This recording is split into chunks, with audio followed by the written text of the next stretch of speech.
Welcome back, my friends, to episode 4 of Beyond Bricks and Mortar. Today I'm joined by Brandon Bogard. Now, after only a short while, Brandon has quickly become one of my closest industry friends. Every time we get together, every time we speak, it's as if we've been friends for decades. Brandon and his wife Mallory have built one of the most successful teams in the industry. And even as I'm sitting here, just yesterday, they inked the highest single-family contract in Brooklyn. This episode is loaded with stories and insights that add value to people looking to enter into real estate or people looking to enter into business overall. Brandon brings an unmatched level of energy and passion to his work, something that I've never seen to this degree before. Similar to myself, Brandon places content at the forefront of importance as it relates to his success in business. I don't want to say too much because this podcast really speaks for itself. I'm so excited for you to watch and listen to this one. Please remember to like and subscribe, and remember, new episodes of Beyond Bricks and Mortar are out every single Wednesday. So without further ado, my dear friend, Brandon Bogard. Cheers, brother. Cheers to you. Thank you for coming. Salud, salud. Appreciate it. Thanks for having me. Of course. So, it's people always ask that. It's funny. They're like, "So you in recovery? What happened?" Because when you say I don't drink, Yeah, I know. Everyone's always like, "What happened there? You got a story?" When we brought our business to Sirhan, we were in a place where social drinking, I just was like, look, I think we need to fucking buckle down. I want to get to the next level of income. And I want to put this on the shelf for a little bit. Let's just focus. Let's stop fucking around with friends. Let's stop going out. In the hangovers were brutal, dude. I just turned 41. Yeah. Wow. And it was you tie one on Friday, and it's Monday. I'm just getting back in the saddle. You feel it for 3 days, dude. Yeah. And and here's the other thing. I'm Native American and Irish. I'm fucking. So you could drink. I'm bred to drink, bro. So I just it was 6 months, and then we were it exploded. Business was amazing. Wow. And so I couldn't even focus on it. It was just so busy. We get so busy so fast. And then we add staff and people and shooting content. And then next thing I know, it was a year. So you got to keep that head clear for that. And then I was like, you know what? I don't even miss it. Yeah. And the next thing I know, it was 2 years. And I was like, I kind of am done with it, I think. Yeah. I'm I don't even. So how long has it been now? 2 years, I think. Wow. I quit counting a while ago. You. Thanks, bro. I think when you start leveling up, you start separating. I'm just in a different place. I got so much more responsibility now. I have 10 agents and just doubled our office print. We're looking at business investments now and looking at building a house in Oklahoma. And it's building a house in Oklahoma. Huh? Yeah, we're looking at lots because for you guys or as an investment? No, as for us. I met my wife on Tinder. And good. Let me cross that question off the list. You came prepared. I like it. Always. And so I'm Native American. I'm Cherokee Indian. Nice. My great-grandmother, Trail of Tears, they took all the Cherokee Indians from Florida and the Carolinas, and they put them in Oklahoma. And so my great-grandmother was born in Oklahoma, and they moved to Perryton, Texas. So me and my wife grew up 3 hours apart. Wow. So she grew up in Texas also? She grew up in Oklahoma City. I grew up in Amarillo, Texas. They're a straight shot across. And it was funny. We were on a date, and my mom had moved back to Oklahoma from California. And we were talking or something. I forgot how it came up. And she's like, I'm going to go back to Oklahoma. And I was like, for Mother's Day. And I'm like, my mom just moved back to Oklahoma. Don't put me on Facebook that I'll go back to Oklahoma with you. Right? Because I want my mom to know I'm being in Oklahoma. And I was like, I'll get out of the city. Yeah. And then so we get there, and I'm like, yeah, my mom moved to Sulphur, Oklahoma. And Mallory's mom at the time was like, that's 30 minutes away. So I met my wife, and ended up our parents lived 30 minutes apart from each other. And then so now so now we go home for Thanksgiving, and it's mom stay at the place. Back when we were drinking tequila shots, we'd go get steaks and drink some bourbons. So even on the holidays, you don't touch it. Yeah. Not for right now. Good for you, man. That's great. I think until I've got this stage of life mastered, which is testing at times. Yeah. I just find I'm more on point. And dude, I'll give you a perfect example. When we first started, when we came, I actually did have like a night out or whatever, and I slept until like 10. I think I woke up and I was like, I don't have any appointments or whatever. And I get up and it's like 2 missed calls from my assistant. And she's like, where are you at? Oh my God. And my wife is you had like, a pitch. yeah, not like that. I wasn't sleeping anything, but she was just like, when your assistant's like, hey, where are you at? And I'm like, oh, fuck, this is not a good look. Yeah. It's not like I slept through anything. She was just like, hey, is everything okay? You're not like this normally. And I'm like, oh, sorry, I was on calls. yeah. Fuck, I was out pitching people. All right? Get out, leave me alone. No, so it was just, I think for this time being, I'm super happy and I just don't, I haven't even thought about it.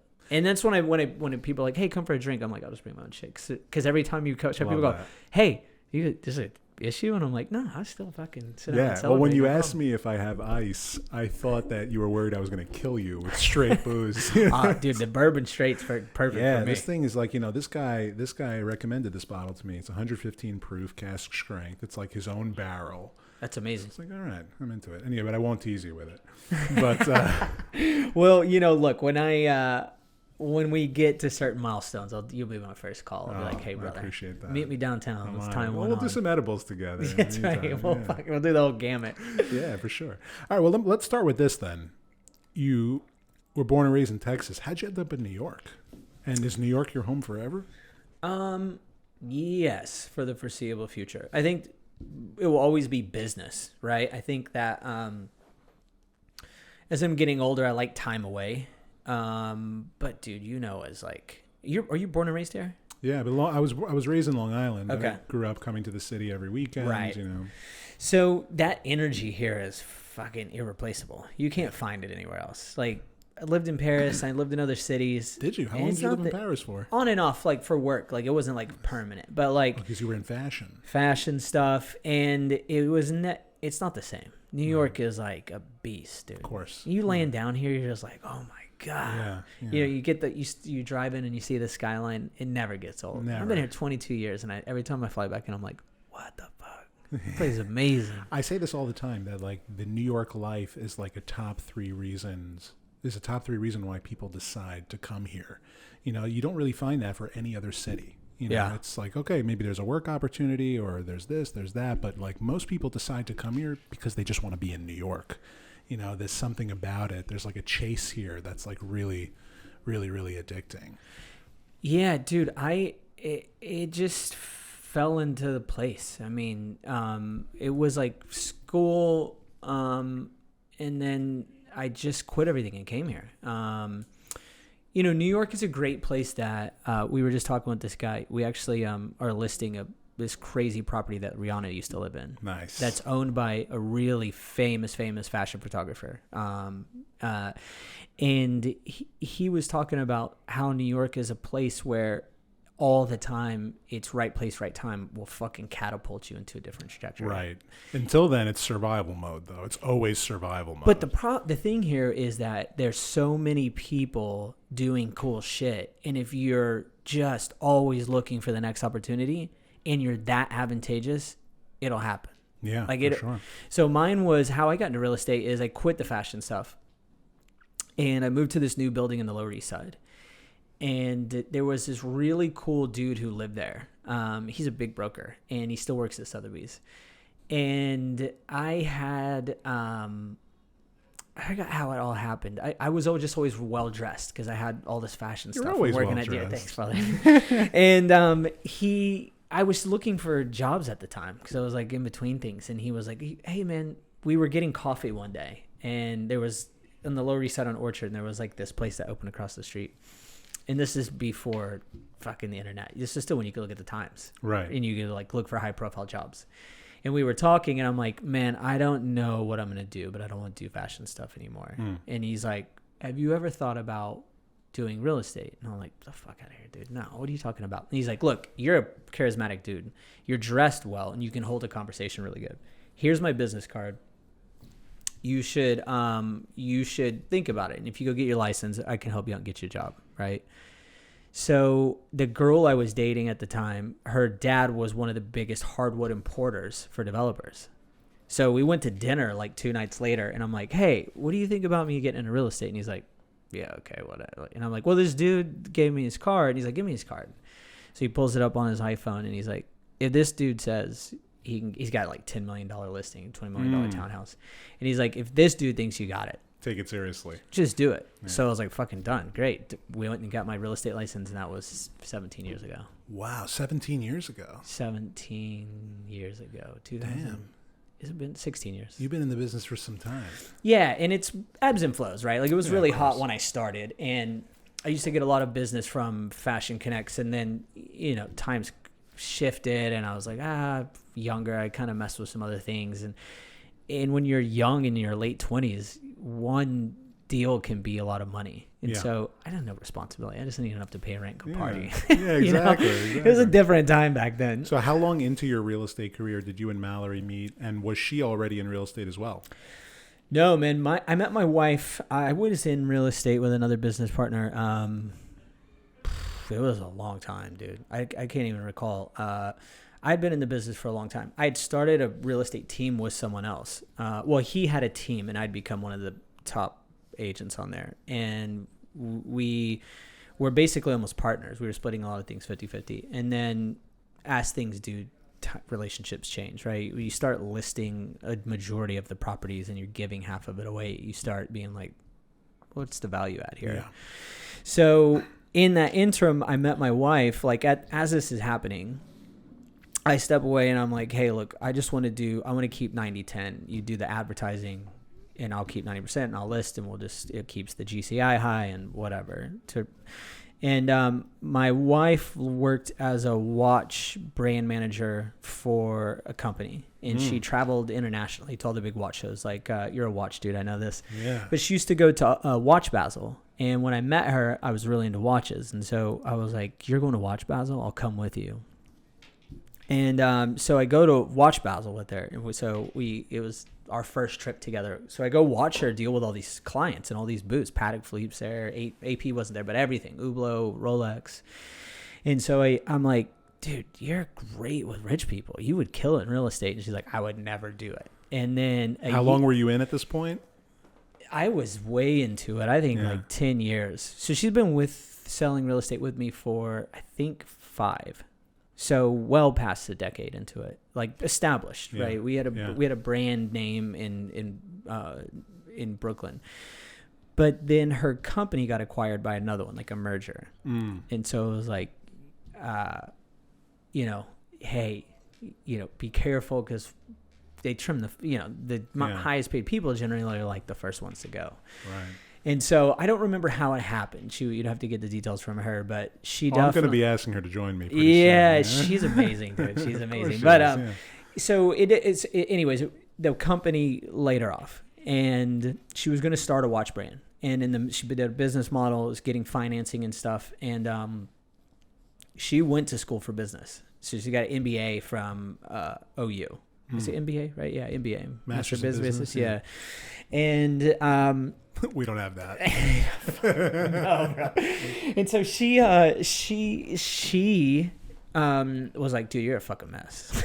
Like you were just disorganized? Well, I was like, I had systems. I could see you being like all over the place. I'm all over the fucking place. Dude. I'm a mess. And not a mess, but I'm like, I'm a pretty wildfire. Yeah. But you know what I mean? Like controlled chaos. Yeah. But she was just necessary chaos. And she really helped me. And I was like, look, why don't you get your license? Like, I think you would be good at this. And she started helping me with open houses, and then, dude, it all just fell in place. Wow. Like, she helped me with clients. She learned how to because real estate's self-procure business, right? So you got to learn how to like go hunt and kill. Yeah. And so we were doing that. She got really good, and then her and I business just fucking skyrocketed. Like, it's my wife has expressed interest in coming to help me out a little bit, and I feel like we'd work really well together, and it's definitely piqued my interest. But what is it really like working with a spouse? When I had a business partner, it was great to like take vacations from my business partner. You know what I'm saying? But your entire lives are intertwined. Yeah. So what's that like? I mean, I know you guys have a powerhouse dynamic, and I say this all the time. You're the most powerful couple in New York City. So what is it really like working with a spouse? So working with your spouse is not for the fucking faint of heart. No. It's I swear a lot, by the way. So you're welcome to swear on this podcast. You're my boy, so I'm just comfortable. And we got some drinks.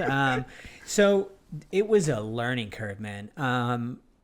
When you first do it, I was so controlling because I knew how to do the business. And then she clearly saw that there were things that needed to be worked on, right?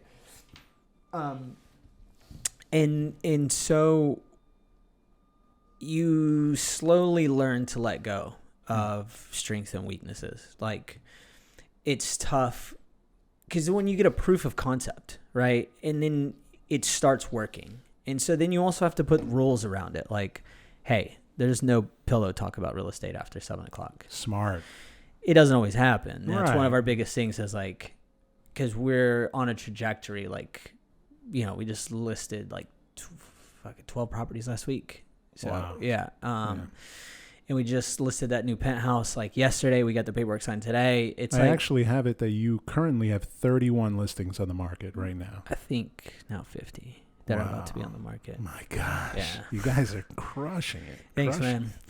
And so you have to learn to let go, and you have to learn that if there's a mistake, it's not their fault.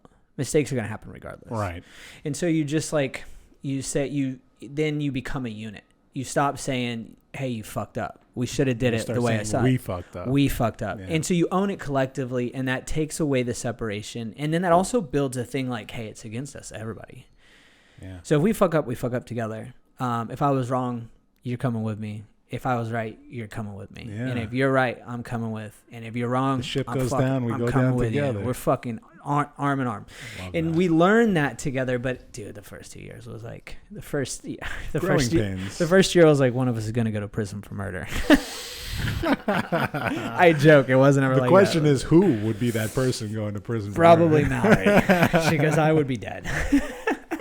So what would you say is your number one piece of advice for couples who are interested in going to business? Like I'm curious by maybe enrolling my wife in my business. What would be your number one piece of advice to me? Set the pros and cons, right? Like some of the most successful people I know built businesses together as couples, and maybe they're not both the front-facing person part of it, but there's like lots of hedge fund guys that are like, I would never be anywhere without my wife running my office. Yeah.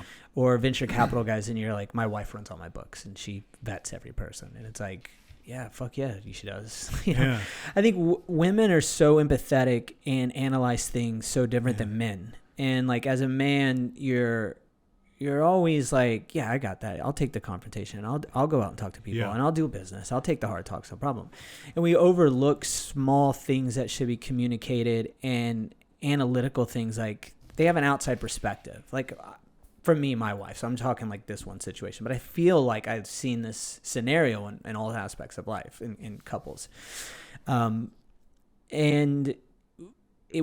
my advice would be find your strengths and own those. And find their strengths and let them own them. And both of you mitigate the risks and losses together. Like I said, there's no I'm right, you're wrong. Do it together. And then you learn like, oh, fuck, I'm not touching that. That's Mallory's job. So I was going to ask, so that's my next question. So what is typically the thing, if you had to categorize it broadly, because you don't have to share all your business secrets here. But yeah. If you had to categorize it broadly, what are the things that you focus on and what are the things that you just don't touch? Dude, analytical stuff. Like I am the exact opposite person of my wife. Like, so I'm really good at forging relationships with outreaching to new people, new clients, finding money for developments, talking to people that are hard to reach. And someone can say, hey, I have plans for a pro forma of 122 units. Here's the price per square foot. Make me a spreadsheet. I would pass out. Like, same. I would be like, I would glaze over and be like, listen, this isn't for me. Look, I don't know what the fuck I'm looking at. Yeah, like, don't you have somebody for this? I'm not in the real estate business. I'm in the selling homes business. Yeah. I would didn't sign up for an Excel, but she's that person. Like, she owns that. Or, it's funny. We found in our relationship is that I'm the one who makes the introduction, and I'll get them the meeting. And then once we get the meeting and we start the sales process and we start a couple of things, they always call my wife. They don't fucking call me anymore. Because she's so analytical and so buttoned up. And she always jokes, she's like, if you want a long-winded detailed answer, you just call me. If you want blunt to the facts, like what's going on, you just call Brandon. I was going to ask you, like, who's generally good cop, bad cop in these scenarios? So we're good. We both know when to flip it. Yeah. But she's the super analytical, overarching, doing spreadsheets, P&L. What's a scenario A, B, and C? And I'm like, yeah, fuck it, we got this. Yeah. I'm the hype man. Most powerful couple in New York. Yeah. So we are complete opposites, man. Peanut butter and jelly to the max. Yeah, but what better combination is there? Yeah. I would say take it slow, right? Set expectations and like say we're not going to fight about work after work hours. Because it's gonna happen. You're gonna fight about the dumbest things. Money gets tight. You lose accounts. You lose. Yeah. You're right. I'm wrong. You have a way you want to do it. Let go. Yeah. It's hard to let go. Yeah. It's really hard. Yeah, and money getting tight is, like I say this all the time, that especially people our age, I'm 32, but nobody my age really lives in New York City. We all just survive here. Yeah. You know, so it's tough. But what would you say you guys are both team leaders and you've built quite a team, especially like over the last 18 months. Yeah. It seems like the foundation has become really, really strong. Super. Your team members love you. Yeah. You treat them really, really well. That's clear. Yeah. You know, I had hosted, or I had done the cohort for one of the Sell It Like Sirhan courses, and one week Mallory was a guest. Right. And she came on and she shared what your commission spread was with your team members. Right. And I literally took a screenshot of it and I was like, Control F4. This is how I'm going to Yeah. work. And I hadn't built a team yet. Yeah. But I was like, this is what I'm going to do. Yeah. And the reason was because I felt it was very generous, you know, and I found, I was surprised because, you know, when I was at Element and I was trying to build a team, and this more came from my partner than it came from me. It was really like we tried to squeeze every dollar out of it that we could. That's 95% of real estate agents on teams. Right. So and we found that majority of our team members just walked away from us. You know, You can only get squeezed for so long, and then you're like, fuck, I do this elsewhere. Right. So my question to you is, as a leader, what are some of your strengths as a leader? What are some of Mallory's strengths? And how do you guys, aside from the generous split, how do you create retention with your team members? How do you keep them on your team? It's a really good question. So I think as real estate agents, the one thing you have to start a team is you have to have something that's teachable, right? And once you teach it, you make it so good for the person that they don't leave. So when people come to me like, I want to start a real estate team, I'm like, hire an assistant first, right? Like, really, that's just interesting. hire, because what happens is when you add humans, you're then responsible for their well-being. So then they come to you and you're like, you have these things that are here. Help me. Like, how do I get to your level, right? Yeah. So what we have, like why we're so successful is we teach the basics. When I was a real estate agent, I was really good at cold calling. And so when I was in college, like I'll give you a backstory how we got here. When I was in college, I applied to this place that sell stormproof windows.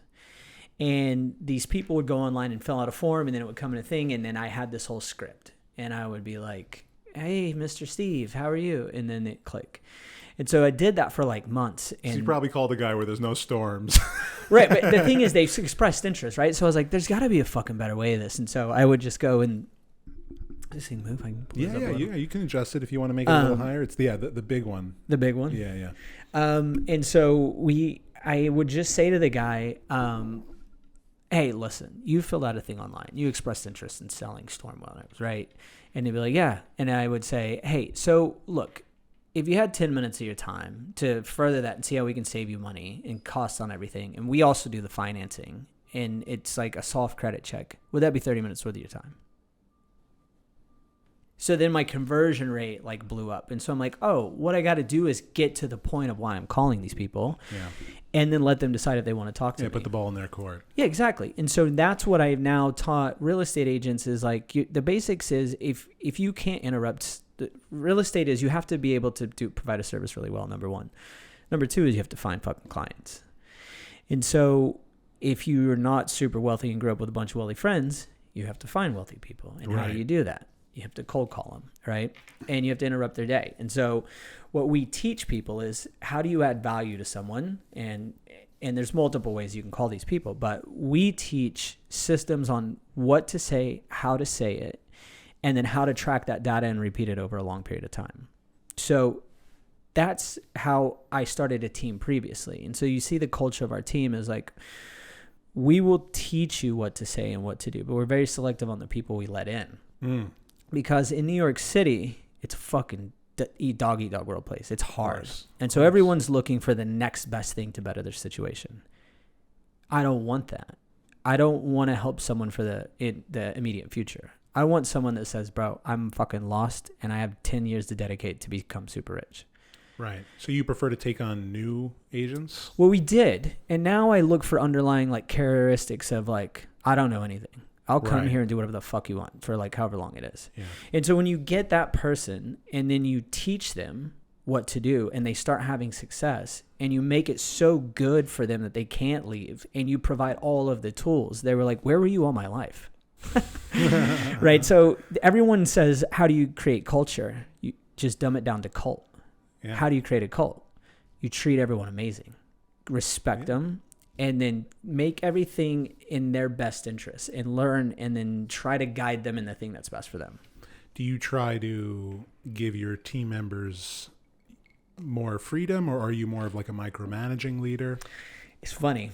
It depends on the person, right? Right. And so everybody needs something different. Yeah, I'm super accountable on the people that come on our team, right?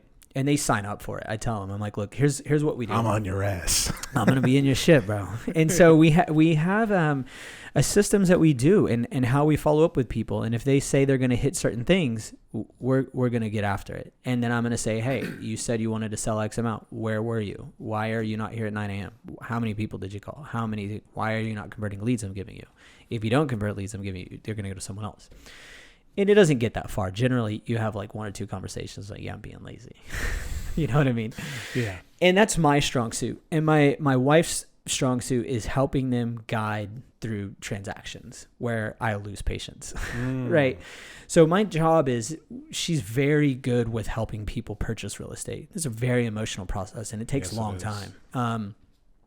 That's not my strong suit. My strong suit is I do have repeat clients that I help buy investment properties, so it's not as emotional. And there are certain friends and people that come to me that are like, hey, refer to friend, and my dynamic of working works well with them.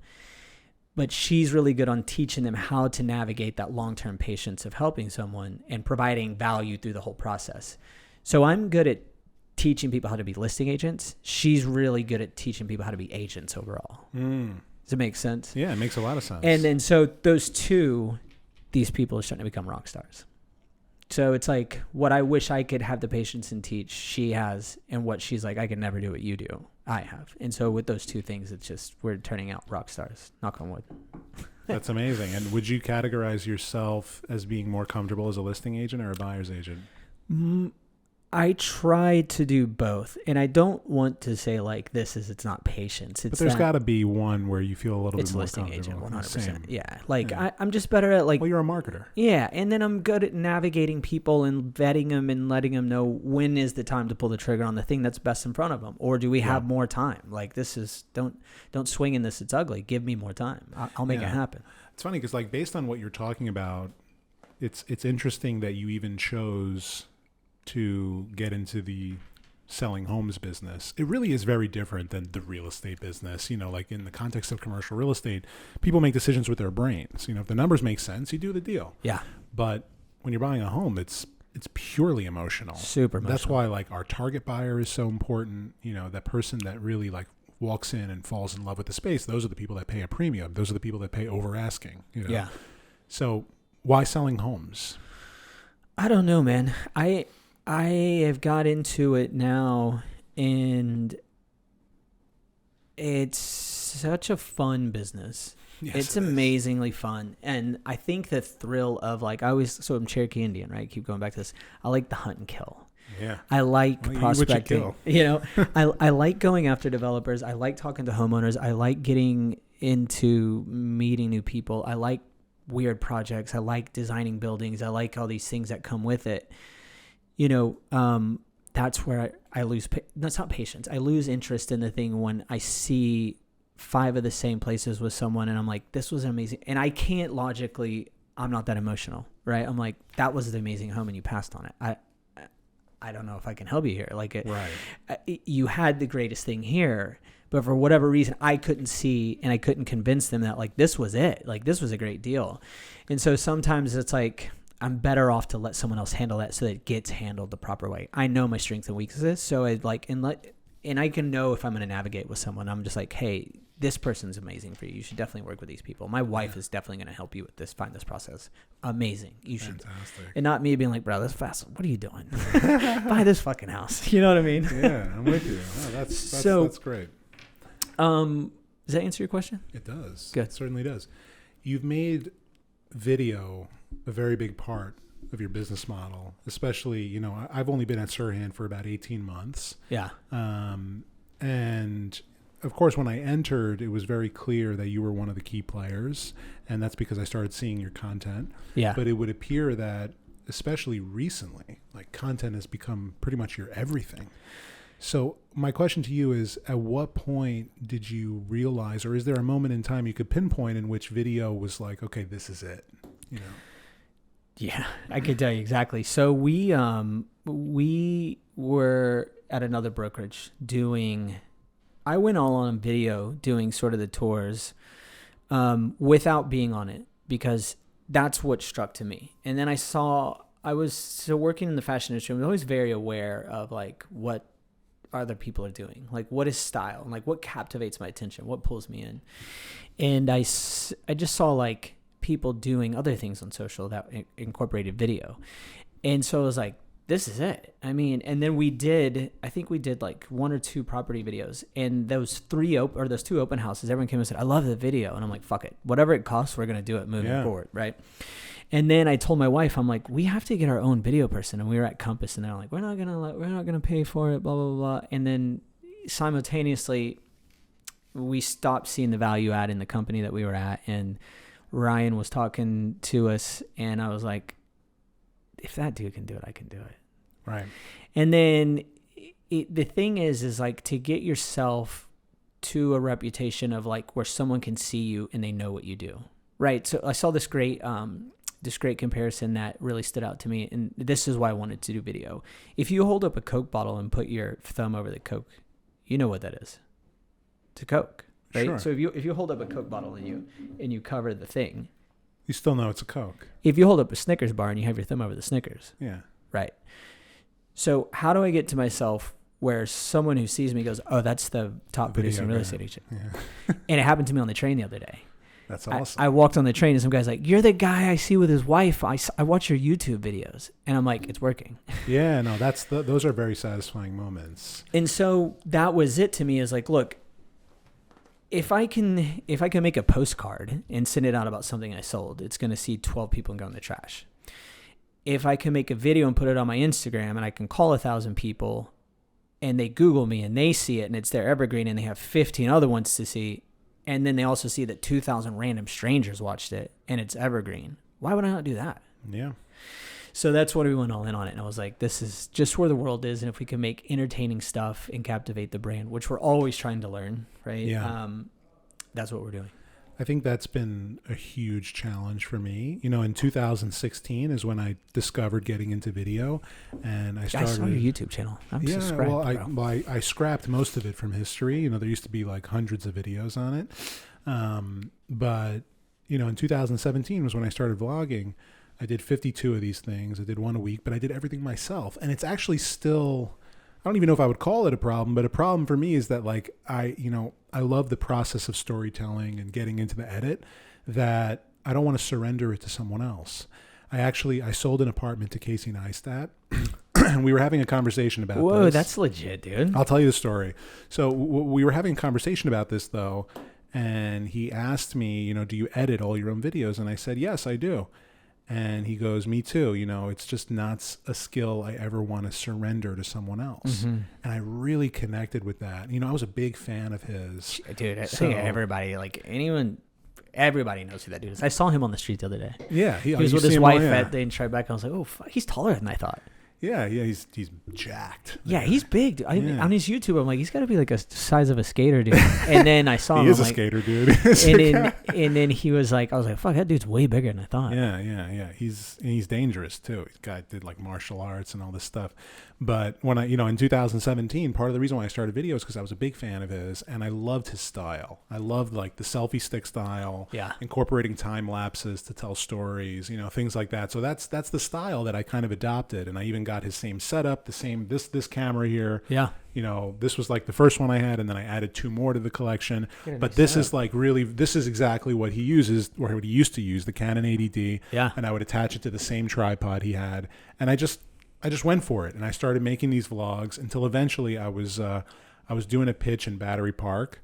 I come down the elevator, and then at the same time, coming out of the adjacent elevator, he comes out. So I see him. I'm like, Casey? He turns around. I'm like, dude, what are you doing in Battery Park? I didn't even like put 2 and 2 together that he lived in the building, because after we took a picture together, and then.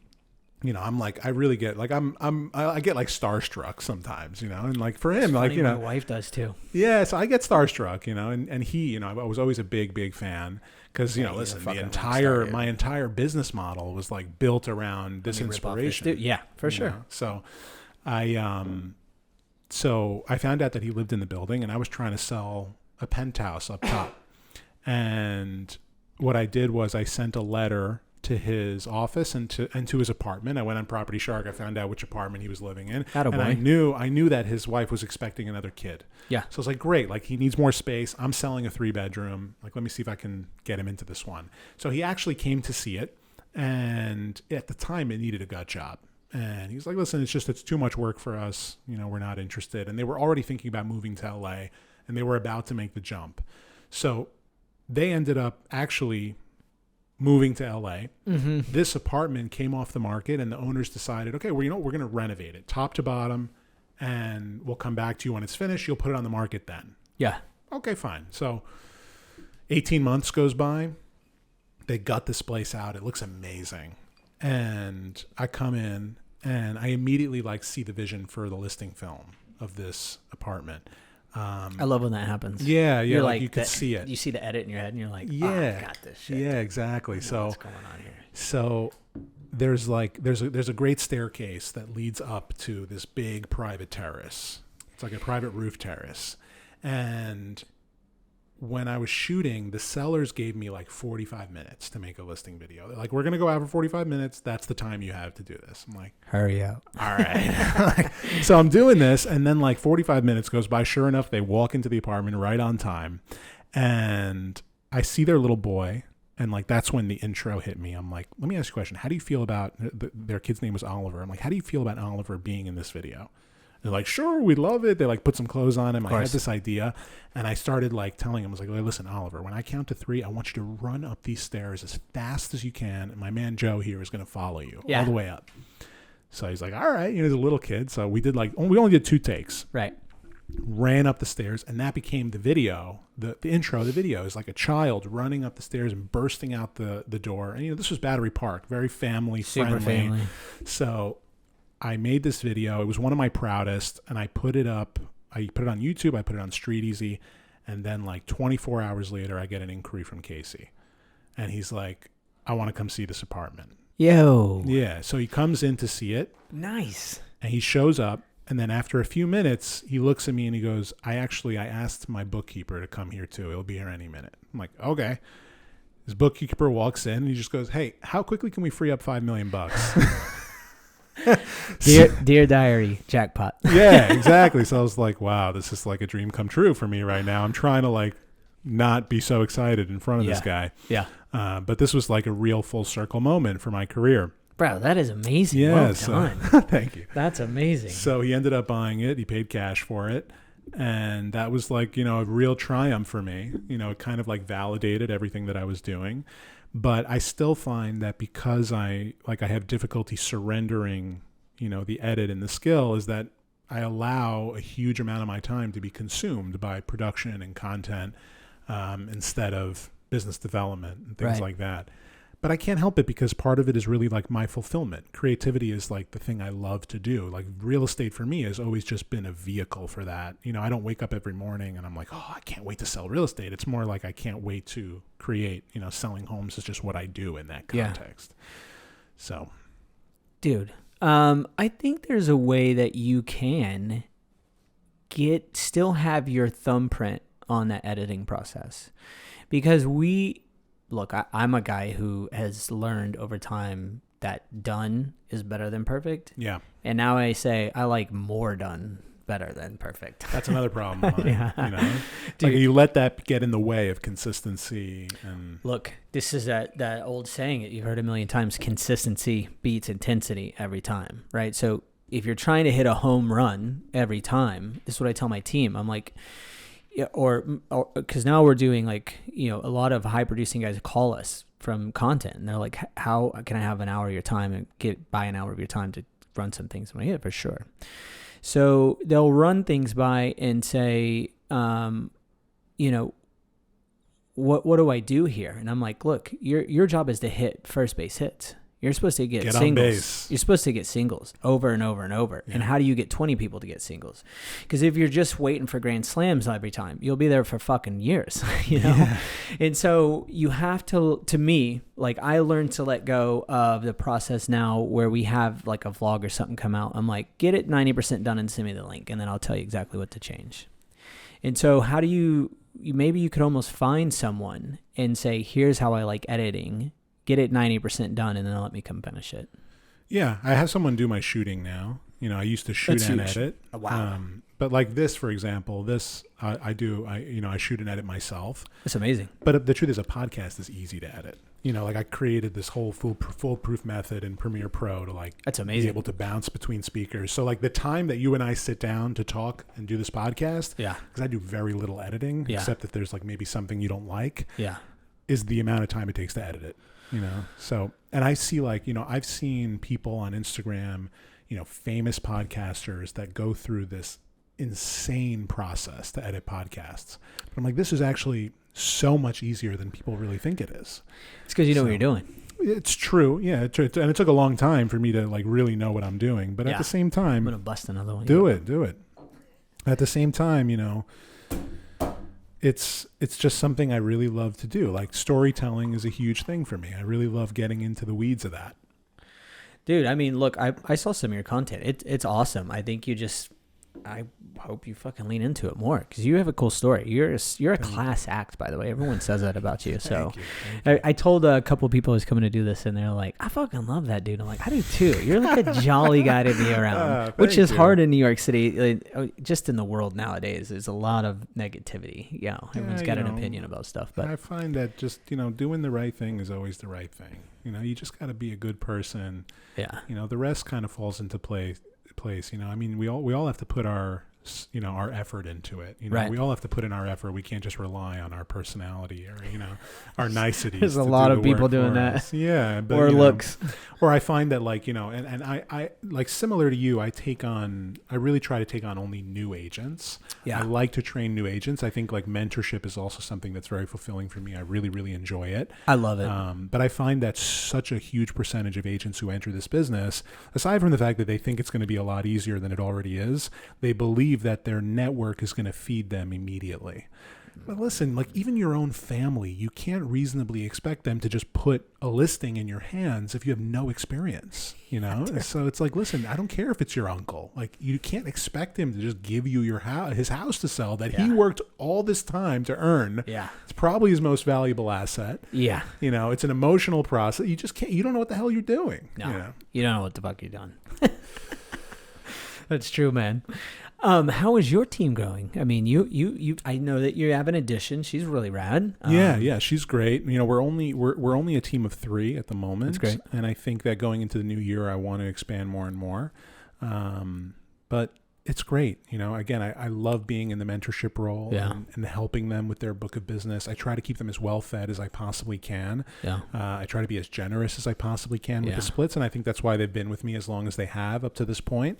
But yeah, you know, I'm looking for people who don't really have very many responsibilities at the moment, that all they really want to do is get into the work. and my goal is to try to help them fall in love with the work by adopting principles of hospitality. Like, I tell them, like, the customer experience, hospitality, it's the most important element. And I tell them, like, you could have 10 jobs. I don't give a shit what you're doing with your time. As long as whatever you commit to gets done, and as long as the experience that the client has is never compromised, I'm good. I'm good. Yeah. So, amen, brother.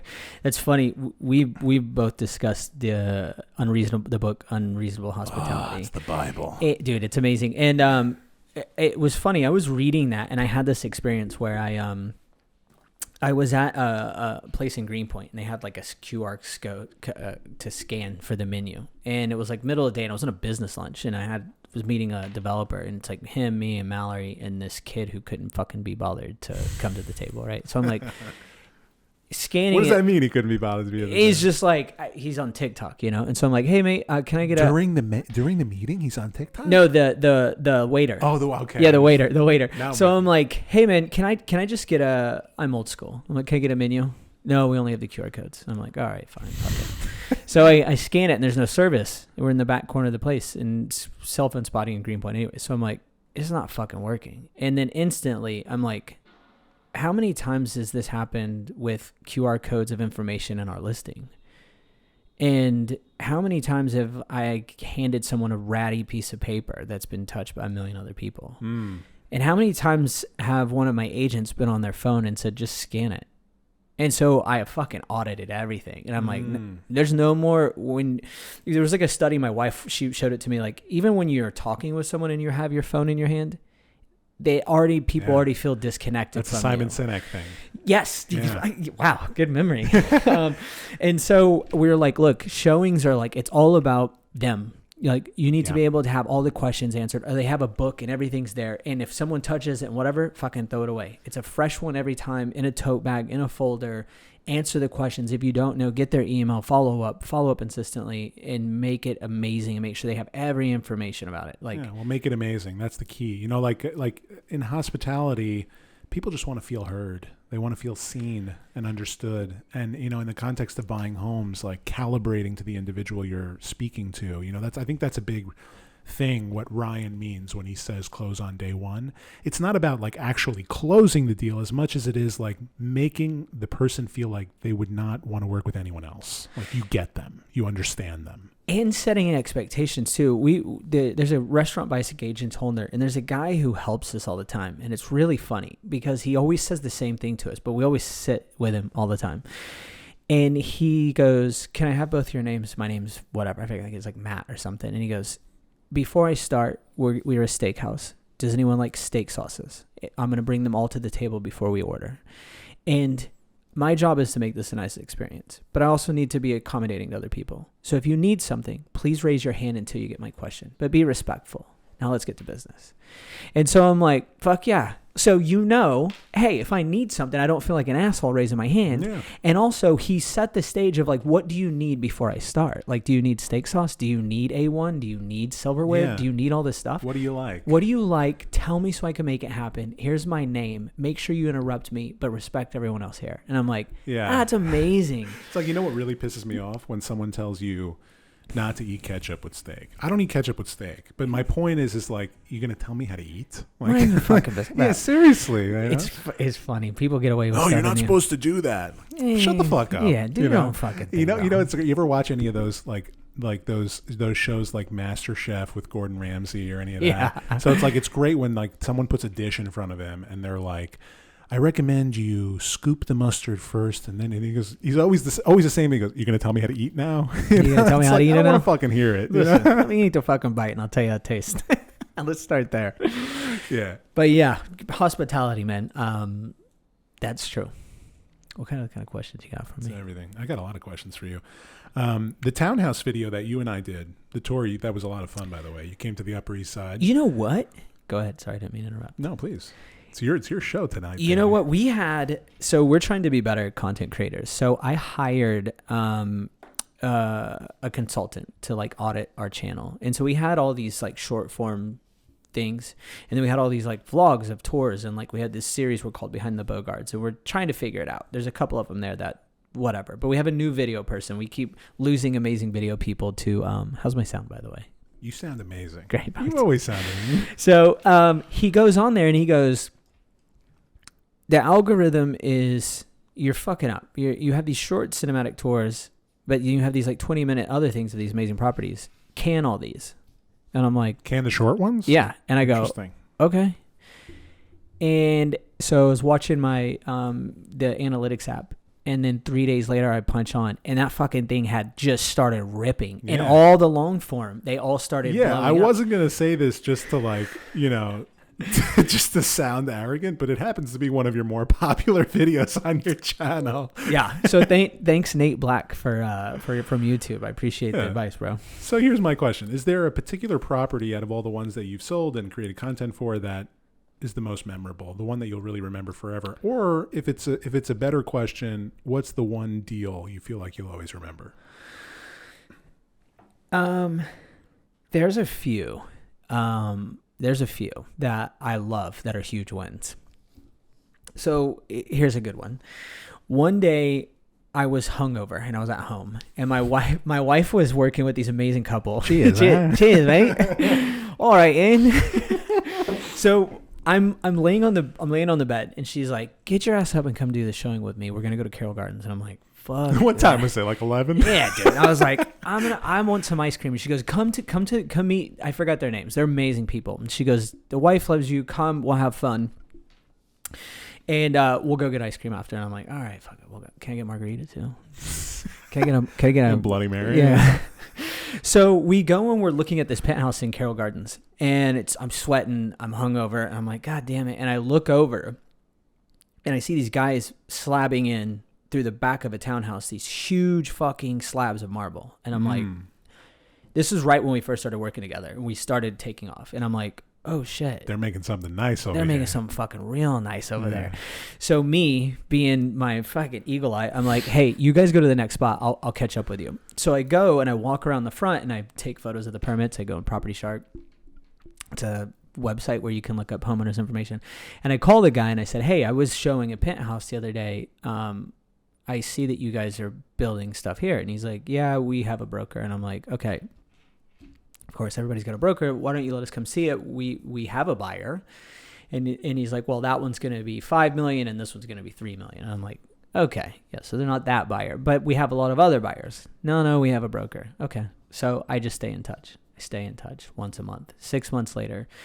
And he's always like, we got a broker. And then I call one more time, which I always tell everyone, just call until they say, stop fucking calling me, because this guy, builders are builders. And he goes, hey, everybody. You got to do it with everybody. Your timing couldn't be more perfect. I lost your number, and I want to talk with you because our brokers become ill, right? And he's like, why don't you come by and see the place and tell us what we would do? And so we came by, and we're like, holy shit. And it was like amazing. It was our first real nice new development. And it was like a quadplex, and they turned this big ass townhouse into 2 huge condos. And we won it because of video. So we went there and we're like, yeah, look, this is what we do different. We do video. And then they brought us back and like, look, you got the gig, but we want the video. We don't want to pay for it. I'm like, well, we pay for it. That's on us, bro. So that's why we went all in a video, and that was one of our biggest ones. And then another one was when we won a building in Soho. And I use this as a training thing to all the time of like, when you're calling someone to win their business, you need to call and add value. So add value is like what's happening in the neighborhood, what's happening in their market, if it's finding money, if it's finding real estate, whatever it is. There's something valuable that you could be telling them that they should know. And so I met this developer in mid-construction at 219 Hudson, the Everly West Soho, which we have. I was going to say, is this the Everly you're talking about? Yeah, and so we met with him, and he goes, look, we have a team in place. Why don't you try to sell the whole building off market? I went out. This is like right after COVID. And I'm like, okay. So I actually got someone who offered, I think he wanted $50 million. I think we got him an offer of $40 million.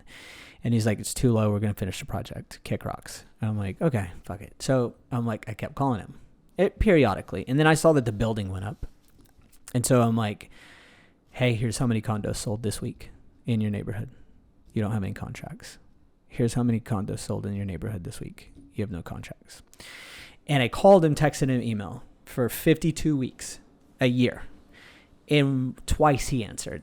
Once was like 6 months of unanswered calls. And he goes, what does this all mean? And I'm like, well, there's a lot of things there that I can't describe because I'm not the listing agent. So what could be price? It could be hospitality. It could be marketing. It could be all of them. Are you free for a meeting? No, I'm not. Click. I'm like, okay. Continue the phase. 52nd week, he answers the phone and goes, can you come to my building? December. Can you come meet me at my building? I need to change gears. So persistence. That's it. But what you do in those situations is like, look, not getting an answer is not a bad thing. That's what you want. What they're telling you is it's the wrong time, wrong place. Yeah. If you get a no, it's the start of a negotiation. It means no, not right now. Yes. If someone says don't contact me and I'm good, that means don't contact them again. They're good. But if someone says, hey man, I'm good. Okay, great. I'll follow up with you in a month. Okay. Yeah. Don't philosophy. Don't take no means no, not right now. Yeah. No doesn't mean no, I'm good forever. When they say, hey, I'm good, don't contact me again, that means they're good forever. No means no, not right now. I gotta pick up my follow-up game. It's a hard skill, man. You've had a few triumphs, especially as it relates to video. You just laid out 2 examples of how video led you to triumph. Have you ever gotten fired over a piece of content? I have. Bro, we just had a huge thing. Let's hear it. So we're doing these. You got until like mid-January until this comes out, so don't worry about it. So it's fine. We signed a you won't sue us thing. So we're selling a new development, and so we're documenting our business. If I'm filming a phone call and I agree to be filmed, it's legal. Right. Consent, single consent. It's single consent state. So if I'm filming a phone call and I don't release anyone's name, information, or you can put their voice on it. I can film it and it's fine. Well, we are filming for development, and so we're documenting our business live, like say $1 million listing, and we're editing out certain things. And I recorded a phone conversation with a broker negotiating a deal, and I told the broker, I said, hey, we already came to a deal, and I'm like, I'm going to re-record this with you. We're going to take out name, client, da-da-da-da. The deal starts going south with the buyer, and she oddly finds the YouTube video of her broker recording discussing the deal. And so, yeah, shit hits the fan. So my wife... But not with you, with the buyer's agent. No. With the buyer's agent, yeah. Fuck you, I'm going to sue you. And I'm like, look, go ahead. You're not the first person to throw that in my face. Yeah. But, look, we played nice. And I was like, look, I'll delist it, whatever. We'll edit her out. We'll put it back up. So she's like, I'm going to walk away from the deal. I'm like, you can't. Like, look, it's all done. And she wrote the developer, and the developer's like, he was even in it. And he's like, this is all for fucking entertainment. This is why I hired these guys, right? Yeah. Because it's so fun. It's an emotional game. It's that thing. One is thing right. triggers, and man. that's it. Well, listen, you're spending $2 million and you feel like you're getting swindled a little. I would be emotional too. So I took what they were saying. I was like, look, we'll take it down. I get it, right? Make you feel better. Buy the house. Be happy. I'll turn it back on later. Yeah, exactly. And is that what you did? Yeah, I'm going to. As soon as they fucking close, I'm turning it back on because it was a really good one. It was operating, but that taught us now. Small price to pay, honestly. Yeah. Small price to pay. It's one deal. You guys are crushing it in content. You're bound to make a few waves. That's the other thing too. Is like we were at another development previewing something, and one of our camera people with us, and the lady's like she's a big broker, and she's like, ugh, don't film me. Like, you guys are gonna get sued, and I don't do that content stuff. And I'm like, you picked the wrong team. I was like, hey, no thanks. And she was like, what? And I'm like, I didn't ask for your advice. Like, right? Like, she started giving me advice after that. She's like, you should be really careful. Da-da-da. And I was like, hey, no thanks. And she's like, what? And I was like, I didn't ask for any advice. Ooh. And no one's filming you. I like that. Yeah, when someone starts popping off like, hey, you should be really careful, I cut them off. I'm like, hey, no thanks. Yeah. No, being careful, that's not what I do. Exactly. I'm loud and proud, bro. For me, I had a listing. I got fired off a penthouse. This was like 6 weeks into vlogging, and I was like preparing the space. It was an estate sale, and her sister or whatever used to live there. I was like making up the bed in the second bedroom, and I found like a jar of ashes in the bed, and I picked it up. I'm like, what is this? I'm a religious Jew. We don't do cremating or any of that. Buried, right? Yeah, we get buried like with nothing and just a simple wooden box. In a cloth, right? Like exactly, a shroud. Exactly. Yeah. So it's like I'm looking at this jar of ashes. I'm like, what is this? And my partner at the time goes, that's a person's ashes. And I was like, all right, I'm going to put this in the closet. I put it in the closet. And then, like, when we left the office, when we left the apartment, he's like, dude, you really shouldn't have put that in the closet. Like, you disturbed the resting place of the ashes. I'm like, holy shit. I, like, started to freak out. I, like, went back there at night to the apartment. I, like, put the ashes back in the pillow.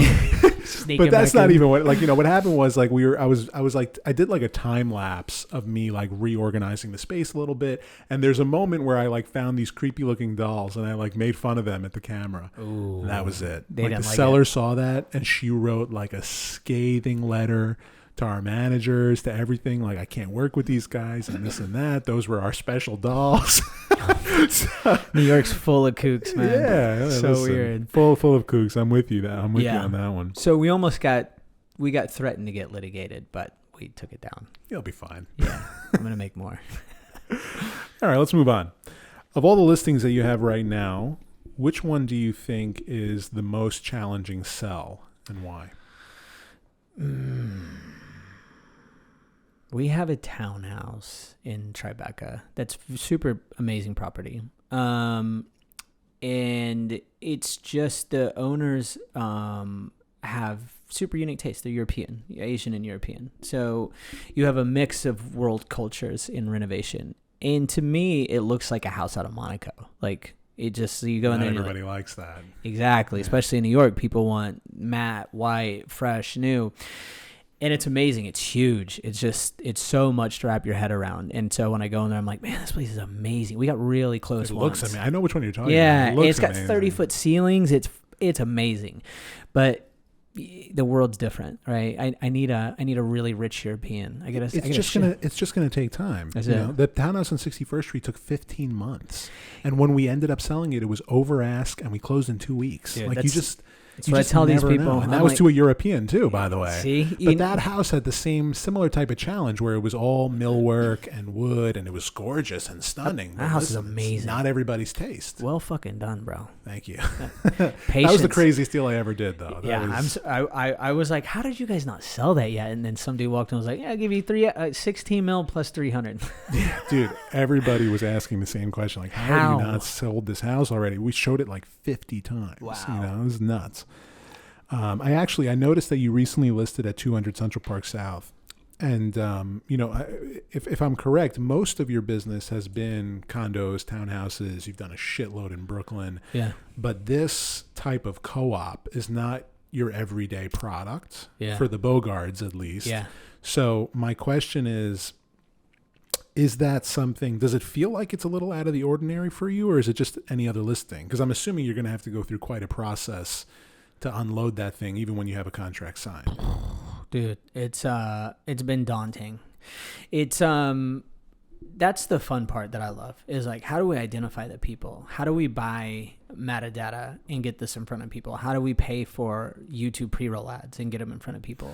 The question is your target buyer even watching YouTube in that building? Yeah. So, dude, that building I won in Soho, listen to this. So we made a long form video of us documenting winning the building. So going to the meeting, winning the thing.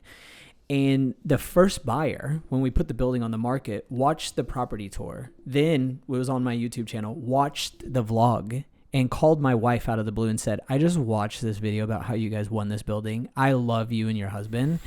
We were not looking in this neighborhood. We're flying in town. Here's 2 properties we want to see. Can you take us to go see them? Wow. They bought it all cash. Wow. Direct. So Mazel tov. Yeah. That's amazing. So like, if people don't think content doesn't work, man, listen, you got to tell a story. And so that's what we're focusing on, is like, it's all storytelling. It's emotional process. And like, I'm trying to get to that place of like, yeah, I hate to compare myself to Ryan, but like, I don't want to be Ryan Sassoon, but I want to be Brandon Bogard, and I want to be recognized to a point where I go somewhere and people are like, oh, that's that real estate agent. Yeah. In regards to like, it's starting to happen in the brokerage community. I'm comfortable there. Yeah. I don't want fame.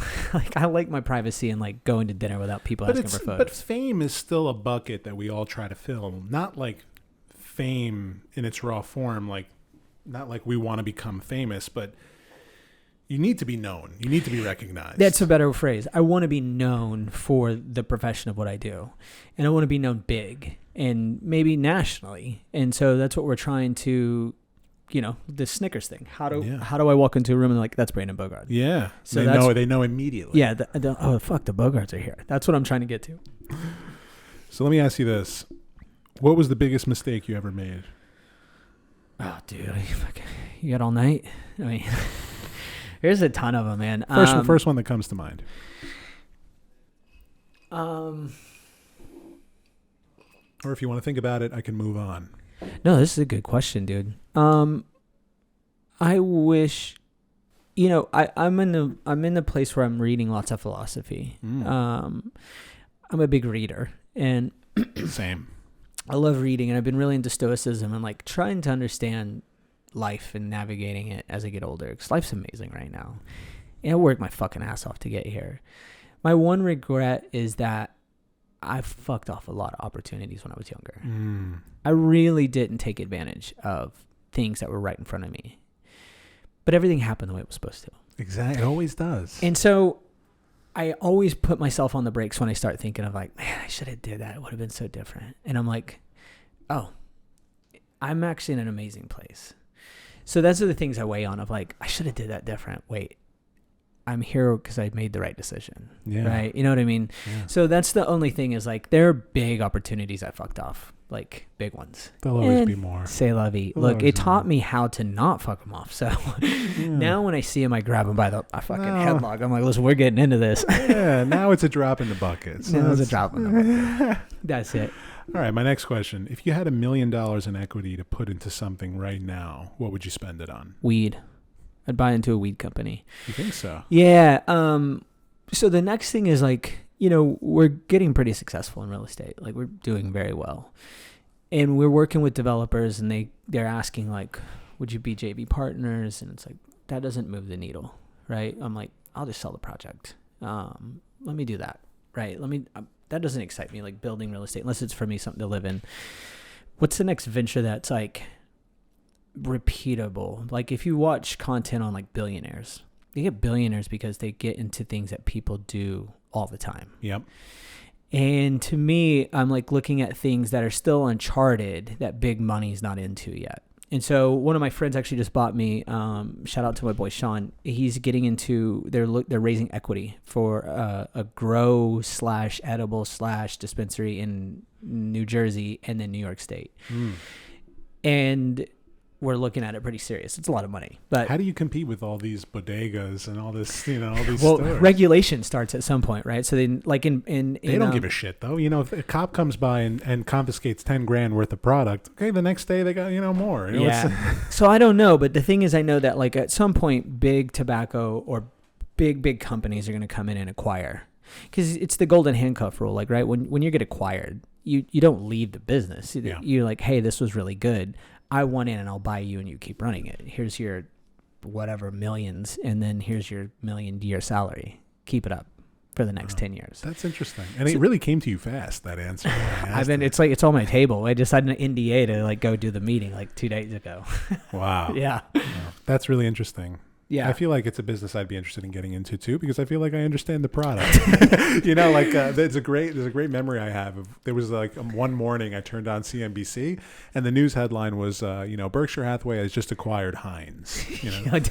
So they get on the phone with Warren Buffett and like, so Mr. Buffett, you just decided to buy Heinz. What was the driver of that decision? And he just goes, well, I sampled the product many times and I like it. Dude, that's the thing. It's like, what can you get into that is like repeatable, that makes a lot of money? Yeah. And so to me, that seems like something that has insane potential once it gets done with federal.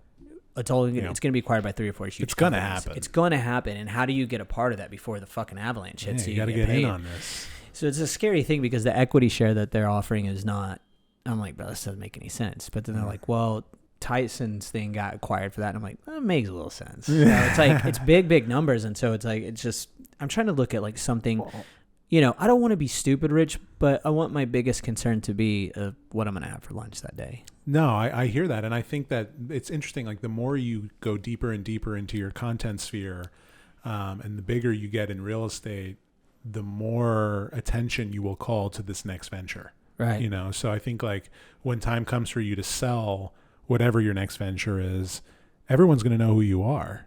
You know, and like that's going to be like, okay, like that's enough. That's enough for them to know that they're making the right decision. Yeah. You know, it's not going to take much research. What about you, man? Like, what's your big thing? Grow the team? Maybe get the wife involved? Well, if I had $1 million in equity to spend, I certainly wouldn't buy a home. You know, like, and that's just coming from, and it's funny, like we all like, and I ask this question to everybody who comes on this show. Yeah. You know, it's like, and we all, especially the real estate people, our answers are all the same. It would not be to buy a home. No. You know, like, listen, buying a home is not a good investment. And I try to tell my buyers, like, if you try, because especially real estate people, I've done deals with a lot of big real estate people to sell their homes or help them buy homes. Yeah. And it's like, they always try to think about, well, is it going to go up in value? Is this, is that? And it's like, listen, if you sit down and you try to convince yourself that buying this home is a good investment, you're probably going to hit a brick wall every time. Yeah. But convince yourself of what it really is, which is a lifestyle decision. Yeah. Are you going to be happier for the next 10 years? Yeah, I mean, listen, when you buy a home, you're paying a home all the time. And don't get me wrong, there are many instances in which you can buy a home and you sell it for a lot more money than you paid for it. And if you were smart and you positioned your purchase well, that'll happen. Yeah. But, you know, for me, like, do I want to buy a 3-bedroom to then eventually buy a 4-bedroom? Like, I want to have a lot of kids, right? Yeah. I'd rather wait until I could spend $10 million on a townhouse. And I know that that's going to be the home that I'll be in for decades. Yeah. You know? Buy and then die. Right, exactly. So if I had that $1 million in equity to spend, I would just try to get as many doors as possible. You know, cash flow. Or that I would do like high. I look at this too. There's a developer we work with, he's a super young guy, and he got into buying Dollar Generals. Oh, smart. So triple net leases gets him for like. He will help build the building now, but then Dollar General leases them back, all taxes out. It's like a 10 cap on each one, and they cost $1 million. And they're out somewhere in fucking middle of Nebraska. I should have gotten into that. And business. so he like slowly did that. And now he's like, I'll just build 3 at a time. And they're paying him, I don't know how much, $10,000 a month or whatever. And they just like, I'm like, good for you, bro. Right time, right place, New York. He was working with someone, and they're like, you want to make some money? You do this with me. So it's New York. New York is like, hey, you want in on this? You know, I've been recently using Crexy. Are you familiar with the platform? Yeah, I love that. So it's really great. I've been really loving it. And just for fun, I've been searching hospitality deals, you know. Yeah. And there's so many hotels available for sale across this country. And I'm looking at this, I'm like, maybe I should just syndicate a few of these. Like, I know I want to get into this game, right? You know, I want to get into the hospitality game.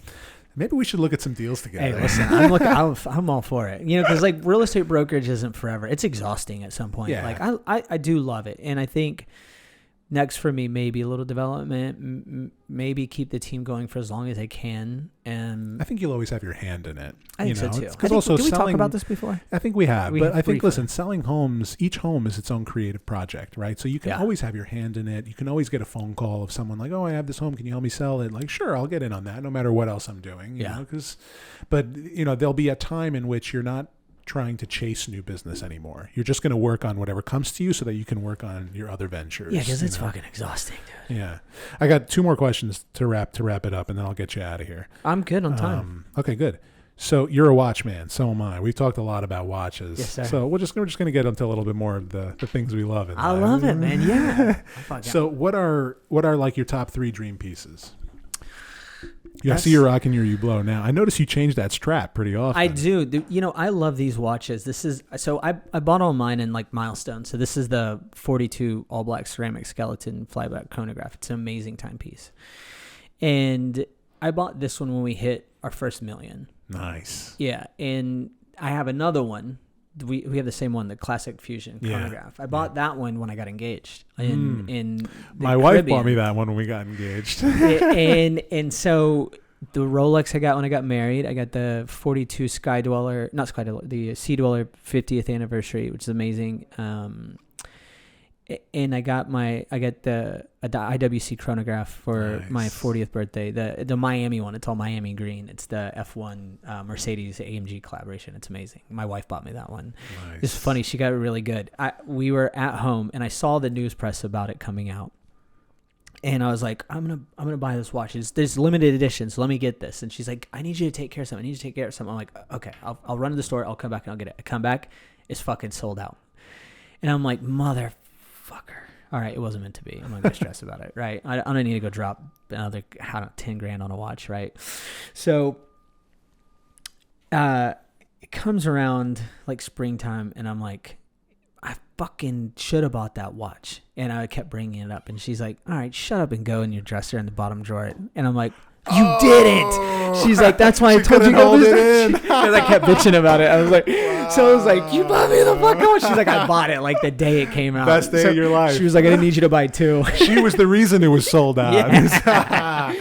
That's it was amazing. great. It was great. Oh man. That's fantastic. I've recently become really into watches. Like I feel like when I only have two. I have the same thing, the classic Fusion chronograph. Yeah. I absolutely love it. And then I have the stainless no date sub. I love those. And it's like, I love my watches, but I've only recently come to like understand watches and like really develop an appreciation for them. Yeah, huge watch nerd. Yeah. I think I like more sports watches. Like I appreciate like Rolexes and Pateks, and not APs are good. That's more of a brand, right? Yeah. But I think Roger Dubuis is like fucking the mad wild engineering and like more parts and rubber and mixed metals. You like that open form? I do. I like skeletons and chronographs, and I love to see the engineering working. Yeah. There's like a one of those. I think if we can hit like 3 million, that would be the next purchase. I find that watches is very, very personal, and I hate when people are telling me like, "Oh, like that's not a good one. You got to get this one." It's I don't read that. You can get lost in like reading comments and shit. Like these, gotta get what you like. It's funny. Like tons of wealthy dudes I work with own these watches, Hublots, and you go on the internet, and it's like a bunch of people fucking from all over the place who can't afford them talking shit on them. I'm like, hey, you're not the clientele for it. Like, right? You know that asshole. You know that asshole Buckley, that watch trader on TikTok. Yes, those Vucom guys. Yeah. So I say he's an asshole because there's like a couple of times that he went live, and I like fired a few questions at him, and he just doesn't fucking answer. Like he's very vague with his answers. So like one time I asked him, because just like you, I'd seen a lot of like negative comments about Hublot. Yeah. And I love my Hublot, and I want to buy another one. Like I love the Aerofusion, the all black Aerofusion skeleton. Fire. Gorgeous watch. So, but I asked him, I was like, what's the stigma with Hublot? Like why are people talking so much shit about Hublot? And he just said, they don't go up in value. Like that was it's the most ridiculous thing. It's like they're one thing that one of those people said is that because they use a different in-house movement for the classic Fusion. Yes. And I'm like, motherfucker, if you like Porsche is nothing but an Audi motor with a Porsche stamp on it. Honestly, who gives a fuck? I don't, dude. It doesn't bother me. Anyways, I love those. There's Hublot makes a it's called the Spirit of Big Bang, and they have it out right now. It's the all black and baby blue carbon fiber. If I had 150 grand to go drop on a watch, it'd be one of those. So there's like big boy pieces I want, but if it was 150 grand, I don't think I'd buy a Hublot. Yeah. I'd have a couple of others in mind. Look, there's a bunch, but those are the ones that get me excited, right? Yeah. And so like when I think of like, oh, those are more prestigious brand, I'm like, nah, fuck it, that excites me, right? So I'll just buy the shit that makes personal. It's very personal. I like to buy the shit when I look down. I'm like, yeah, I earned that motherfucker. Yeah, and I like looking at it. Like all the time when I'm cold calling at work, I was like, my assistants always, I'll be like calling, and I'm like, yeah. He's like, how long you stared at that thing? I'm like, dude, I worked a long time to get that. I love my watches. I love them, and it's amazing to look at. So to each their own. And I would definitely get like a moon phase Patek. I would love to get like the new Aquanaut with the moon phase is just gorgeous. Yeah, like a chronograph, or just something like the APs too. They make incredible moon phase watches. I try to get into those. I love the brand, but I'm just like every time I am around, I'm like, I'm not like a rapper or a celebrity. No, I don't think it's not like the gaudy APs that I like, but like for example, like a dream watch for me would be like a stainless Royal Oak but with a green dial. Yeah, those are. I love that. I love them with the white dials, like the all still 41. Ryan has that watch. He has the white dial AP Royal Oak. Oh, that's right. It's funny. I shoot myself in the foot because I could have bought one when they were like, you could get your hands on them for like $16K. You can walk in. They'd be like, yeah, sure, here you go. You want to walk out the door? Now you can't get one for shit. Nah, dude, you have to give a fucking arm for it, and everyone what you walk by is like, yeah, it's fake. So it's like, I like the sportier ones, man. I'm with you. What about you? What's your dream piece? I think that there's a few that I have on my list. Like I just said, the stainless Royal Oak with the green dial. It's a little bit on the rarer side for the Royal Oaks. So even though it's a stainless watch, it's a bit more expensive. On the Patek side, I really, really love the Aquanaut. Yeah. And I love just like a simple all black Aquanaut, also with the stainless bezel. Like I've seen people rocking the white gold all green, and like that's amazing too. Yeah, that's fire, dude. There's a guy that we work with who builds, and he's got one of those. I'm like, what are you doing wearing that out in Brooklyn, man? Put that shit up. Yeah, and I also love that all black Aero Fusion. I love the little purple dots that are in the middle. You know. Oh, dude, those are rubies. Yeah, it's gorgeous. I know. Gorgeous. Those are amazing watches. I love Hublots. Yeah. I like it because they're so fun with them. Like there's the mix of like they just excite me. That's the ones that excite me. Yeah. And, I think that's the only things I would really go after. Yeah, I don't really love like the overly shiny gaudy watches. I think like if I had to pick a gold watch, I really love that Rolex Daytona with the green dial, that John Mayer watch. The John Mayer one, that's a beautiful one. But the truth is like that's not a watch I would wear. I would just like kind of keep it in the box, you know. Yeah, dude. There's another thing too. It's like there's a ton of them I would want to buy, but if I had them all, it wouldn't be as fun. They're great collector's items and great investments because also it's great to give your kids one day. You know, it's like a great item to pass down. Yeah, you know, it is. So I'm with you on. I'm definitely into it on that. All right. I think that pretty much does it. But I will ask you this: what's next for the Bogard team, and what are you setting yourselves up for in the new year? You're just trying to grow, like respectively, like. More. Yeah, but how do you we're trying to do it strategically, like in messaging where everything's so thrown in your face, right? So we redid all of our branding. We did this like deep dive of like colorways and everything. We hired a specialist to do messaging for us. And so we did like this 3-hour conference call. And he was like, who's your ideal client? What do they wear? Da, da, da, da, da. And he came back to it and we read it to us. I'm like, my fucking God, that is us to a T. And he's like, yeah. And so he gave us a long form, a short form, and a sentence form of like, this is your taglines. This is what you put on messaging. And here's your site map on how you do all that. And then you just want to work with like really cool people, grow the people that want to wear a jersey into stratospheres. These guys are listing, they've been in the business for like 3 years maybe, and they're listing $15-20 million properties. It's amazing. And so we're trying to do that and then just be that team that's elusive, because we have a family office. Like you have your own family office, right? You have your private thing, and it's like, how do we just stay prestigious and elite and quiet, and like people are like, oh fuck, it's him. Like I like that. There's this great book you should read. It's called This Is Not a T-Shirt, and it's by the dudes. It's called Bobby Hundreds, and it's This Is Not a T-Shirt. Yeah, This Is Not a T-Shirt. I think it's it, but it's Bobby Hundreds, the guys who started the clothing wear, the Hundreds, and the whole book is about how he built a brand. And so it's all imaging and portray of branding. So your branding is who you are, and marketing is you telling people who you are. Yeah. And then in that book is where I took away those things where I'm like, and then also reading Robert Greene's book, 48 Laws of Power, of like, oh, you really are a reader. Oh yeah, I'm a reader too, but I only really read on Saturdays because I observe the Sabbath. So for me, that's like the only time I really sit down and read. I'm reading Elon Musk's book right now, the Walter Isaacson one. It's amazing. I'm like 400 pages in. Unreasonable Hospitality, though, I think that was my read of the year. Like that was like the number one read for me this year. Those two were the biggest ones for me, was Unreasonable Hospitality and This Is Not a T-Shirt, because then it made me think those two things of my imagery of my business and how I conduct myself, and then how I conduct myself when I'm conducting my business. Yeah. So how am I portraying myself to potential clients? And then how am I treating potential clients when they're there? And those two things they're dog-eared. They've been reread like 2 or 3 times, and I'm like regurgitating it down my agent's necks. I'm like, fucking, read this. No, don't crinkled paper. Don't have your phone out. Don't always be available. But there's things in there that like how to position yourself. And so in Robert Greene's thing too is like a thing of like, don't always be readily available, but it's positioning of like if you're around all the time with certain respects of like things like you're looking for attention. So you want to be the person that when you walk in the room, like, oh fuck, he's here. So just like I'm trying to be very command a presence. Yeah, and like command it not for me, but for the people that work for us and then the clients that hire us. When they see our name on something, they're like, yeah, fuck yeah, I'll hire those people. And so it's like it's starting to work, like where we're listing. Your name has a certain sense of legitimacy now.